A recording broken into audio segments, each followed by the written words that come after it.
ओम श्री शक्ति नमः। ओम श्री शक्ति नमः। ओम श्री शक्ति नमः। ओम श्री शक्ति नमः। नमः। बलराम जी की वज्र यात्रा। श्री कृष्ण द्वारा रुक्मिणी का हरण तथा प्रतिबंध के द्वारा संभासुर का वध। व्यास जी कहते हैं, तदनंतर बलदेव जी अपने बंधु बांधवों के दर्शन के लिए उत्कंठित हो नंद गांव में आए। उस समय संपूर्ण गोप और गोपियाँ उनसे पूर्ववत मिले। बलराम जी ने सबको आदर देते हुए सबके साथ प्रेम पूर्वक वार्तालाप किया। किन्हीं ने उनको हृदय से लगाया, कुछ लोगों का उन्होंने गाढ़ आलिंगन किया तथा कुछ गोपियों के साथ बैठकर उन्होंने हाथ से विनोद किया। वहाँ गोपियों ने बलराम जी से अनेकों प्रिय लगने वाली बातें कही। कुछ गोपियाँ उन्हें देखकर प्रेमानंद में निमग्न हो गई तथा कुछ दूसरी गोपियों ने ईर्ष्यापूर्वक पूछा। चंचल प्रेम रस के आस्वादन में व्यग्र रहने वाली नागरी स्त्रियों के प्रियतम श्री कृष्ण तो सूक्ष्म है न क्षणिक अनुराग दिखाने वाले श्याम सुंदर क्या कभी हमारी चेष्टाओं का उपहास करते हैं? नगर की महिलाओं के सौभाग्य का मान नहीं बढ़ाते? क्या श्री कृष्ण कभी हमारे गीतों का अनुसरण करने वाले मधुर स्वर का स्मरण करते हैं? क्या वे एक बार भी अपनी माता को देखने के लिए यहाँ आएंगे? अथवा उनकी बात करने से हमें क्या लाभ? कोई दूसरी बात करो, यदि आपके बिना उनका काम चलता है तो उनके बिना हमारा भी चल जाएगा। हमने उनके लिए पिता, माता, भ्राता, पति और बंधु बांधव किसको नहीं छोड़ दिया, फिर भी वे करते न हो सके। तथापि बलराम जी, क्या श्री कृष्ण कभी यहाँ आने के विषय में भी आपसे बात करते हैं? दामोदर श्री कृष्ण का मन तो नगर की स्त्रियों में आसक्त हो गया था। हम पर अब उनका प्रेम नहीं रहा था। अब हमारे लिए उनका दर्शन दुर्लभ ही जान पड़ता है। भगवान श्री कृष्ण ने गोपियों का सीत आकर्षित कर लिया था। वे बलभद्र जी को भी अपने हे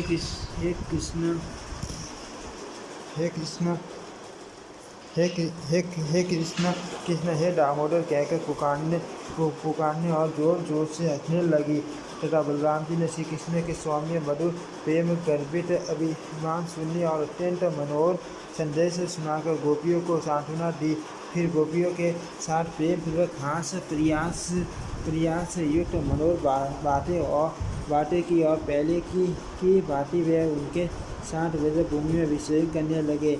2 महीने वहाँ रहकर वे पुनः द्वारका को चले गए। उनका विवाह राजा रेवती की कन्या रेवती से हुआ। उसके गर्भ से बलराम जी ने निषद और उन्मुख नामक 2 पुत्र उत्पन्न किए। विदर्भ देश में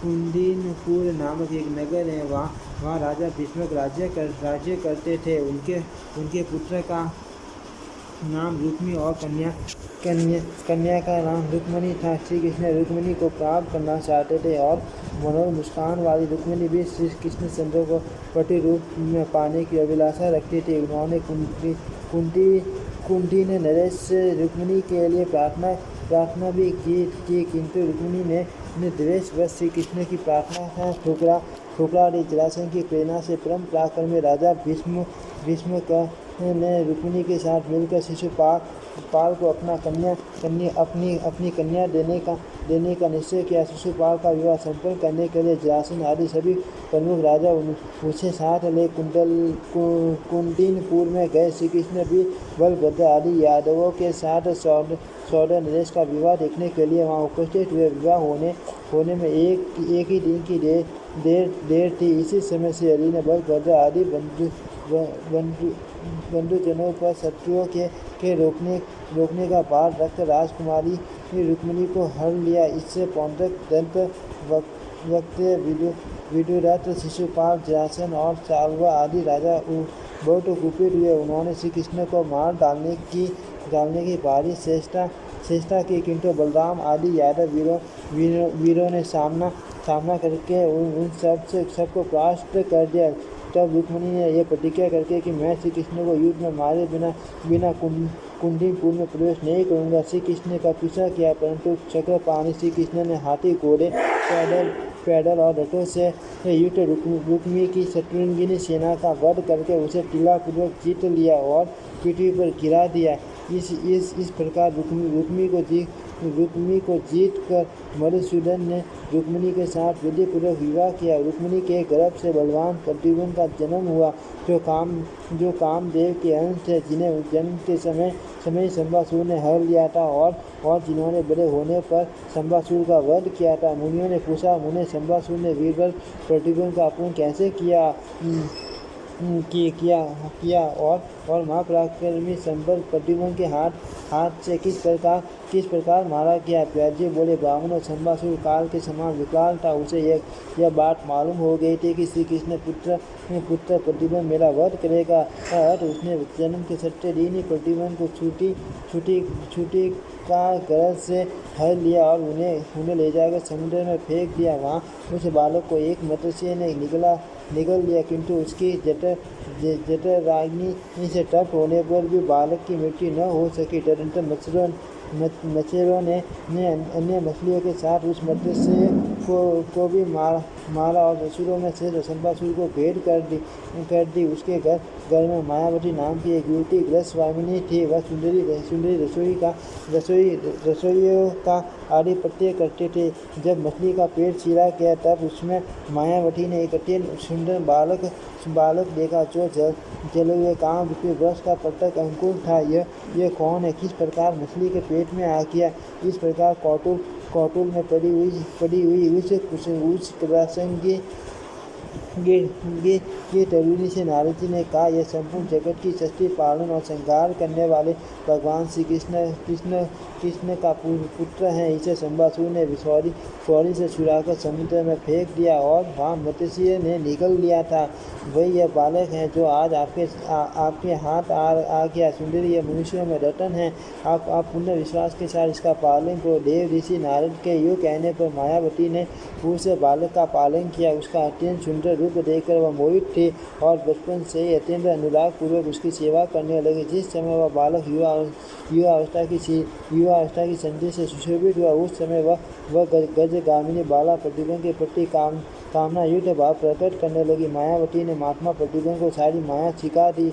उनका मन उन्हीं में रमता था और उसके नेत्र सदा उन्हीं को निहारते रहते थे। मायावती ने अपने प्रति आसक्त होते देख कमल नयन प्रद्युम्न ने कहा, आप मात्र भाव का परित्याग करके यह विपरीत भावना कैसे करती हैं?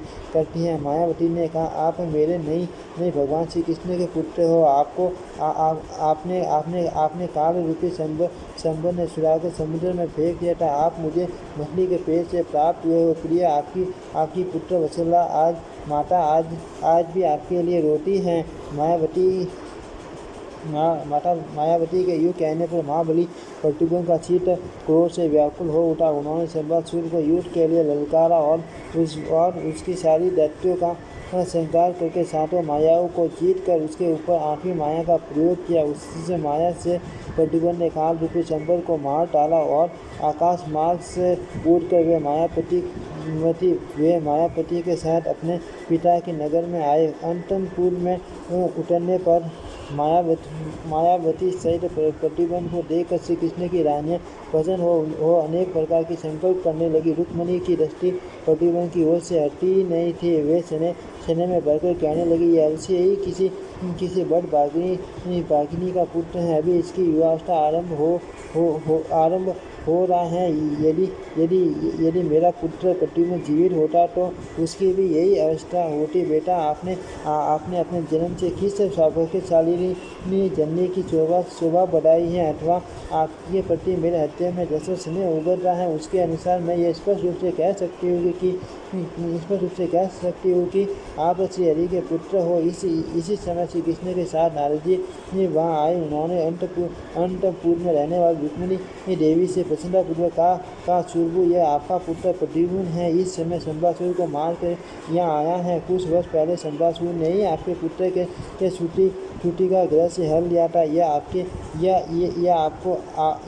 पुत्र की सती भार्या मायावती है। यह शंबासुर की पत्नी नहीं है। इसका कारण सुनो। जब शंकर जी के कोप से कामदेव का नाश हो गया तब उनके पूर्व पुण्य जन्म की प्रतीक्षा करते हुए रति ने अपने माया में रूप से शंबासुर को मोहित किया। देवी, आपके पुत्र रूप में ये कामदेवी अवतीर्ण हुए हैं और यह उन्हीं की पत्नी रति हैं कल्याणी या आपकी पुत्र वधु है। इसमें किसी प्रकार की विपरीत शंका न करना। यह सुनकर रुक्मिणी और श्री कृष्ण को बड़ा हर्ष हुआ। समस्त द्वारकापुरी टन्ने कहने लगी, चिरकाल से खोए हुए पुत्र के साथ माता रुक्मिणी का मिलन देख द्वारकापुरी के सब लोगों को बड़ा विस्मय हुआ। ओम श्री शक्ति नमः, ओम श्री शक्ति नमः, ओम श्री शक्ति नमः, ओम श्री शक्ति नमः।